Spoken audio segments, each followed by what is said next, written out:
Get a lot of questions when people ask me why did I get a Puma ST instead of a Fiesta ST, a Mark 8 Fiesta ST. This car somehow, if I can turn on the side lights, there we go. This car somehow gets a lot of hate. Genuinely, I don't understand why. I know like it's in the awkward category of like it's not an SUV, it's not a small car. What is it kind of thing? I think it's sick. Obviously, like the new STs, I've had a lot of comments on my TikTok of people thinking it's a 1 litre EcoBoost. The new STs are a 1 litre EcoBoost. These are not. These are the 1.5. I think they're called a Dragon engine, which is the same engine you find in the Mark 8 ST, which is the engine everyone rants and raves about. You've also got the 6 seats, in my opinion, the Ford Performance seats, which aren't in the Mark 8. They are in the Mark 8.5. I'm not even going to talk about the Mark 8.5 in this. I'm sure it's a great car.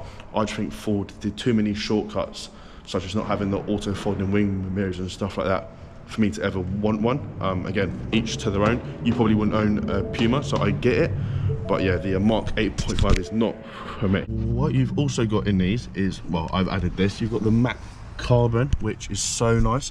You've also got the red. I really don't think the camera's going to pick it up. Bloody hell. You've got the red inserts inside the vents. Again, I don't know if the camera's picking it up. Again, Ford Performance seats, they're stunning. Close this window probably.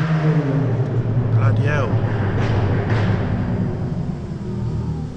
Am I in the ghetto? What is going on? Some Golf R line with a pop and bang map. Just when you think you've heard it all. I am sat in a Puma after all. Yeah, same engine. You've actually got more torque than the Fiesta. So these have, I think, 20 more torque. I might be making that up. Everyone's argument is, oh, but it weighs more, it weighs more. It's 50 kg more. And to be honest, if you've seen my old videos on the Mark 8 ST, I said I probably wouldn't have another one because they don't actually handle great. A lot of people forget as well, I've got my Clio. That's my good handling, fun track car. This, although it's cool and it's fast and it pops and bangs and all that,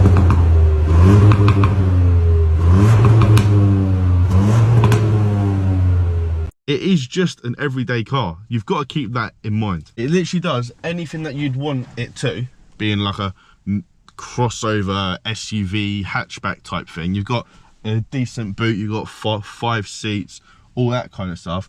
But then, as I said, you've also got the engine, you've got the power, and in my opinion, you've got the looks. Now let's talk about that. Look, even small things like that. Digital dash. I know that was on the Mark 8.5, and as I said, don't really want to talk about the Mark 8.5. This car's just got a lot of touches which the Mark 8 doesn't have, such as gloss black roof from standard. You've got the black accents here. You've got it's almost like a wide body kit. Obviously they're just like arches or even like stick-on arches type thing, but it just makes the car look sick. Obviously you've got the mean green paint, which I understand is on the Mark 8.5. You've got these headlights. Now I will say I do prefer the headlights, the upgraded headlights on the Mark 8. I do prefer them. These are still good.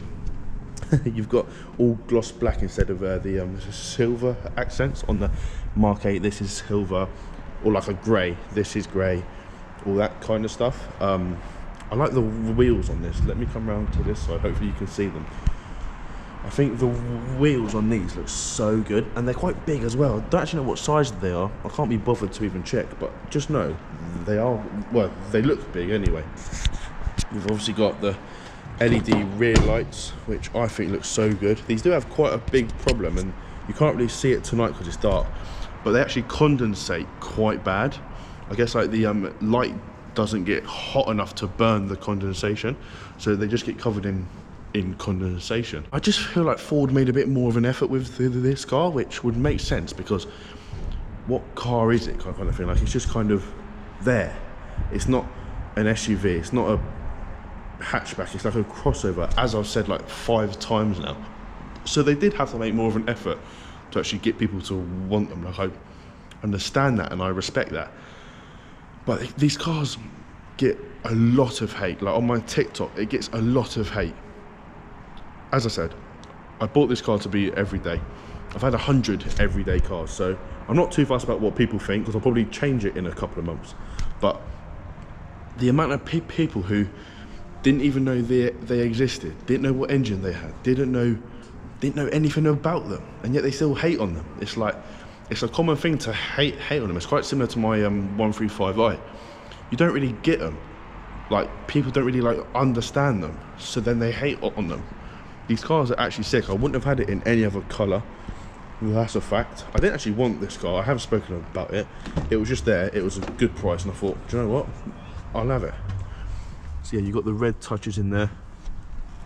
Got the Ford Performance seats, which are like 1,500 quid, I think. I'll have that.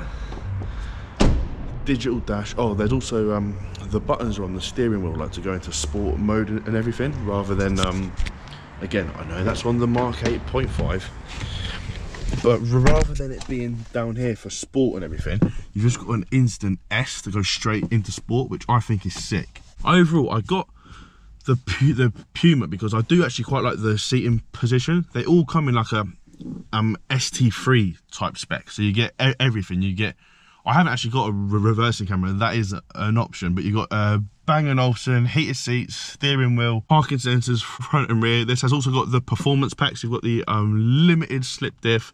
It's literally a Mark 8.5 with a better seat, a Mark 8. Well, it is also a Mark 8.5 with a better seating position. You're sat up a bit taller. It's not a big car, I'm not saying that, but you are set up a bit taller, and it is better, I think, anyway. I always loved my Mark 8 Fiesta, all three of them. I had 2 ST lines, 1 ST, and I loved them all. I think they were some of the best cars I've ever owned. But as I said, I've had 3 of them, and yes, only 1 was an ST, but they're all the same size and shape, so it's nice to get something new. I personally think the Puma looks sick. I understand I'm not with most people when I say that, but I think the Puma looks sick. I'm going to do like a point of view driving video soon. Also, the noise. I'm going to insert some like sound clips now of like a cold start and stuff. This car sounds mental.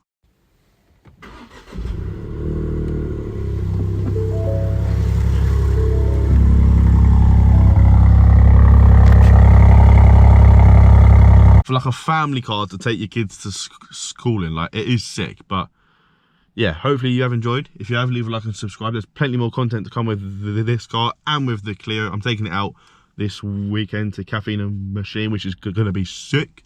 So yeah, hopefully I'll see you again. Cheers. Watch the baseline, rude boy.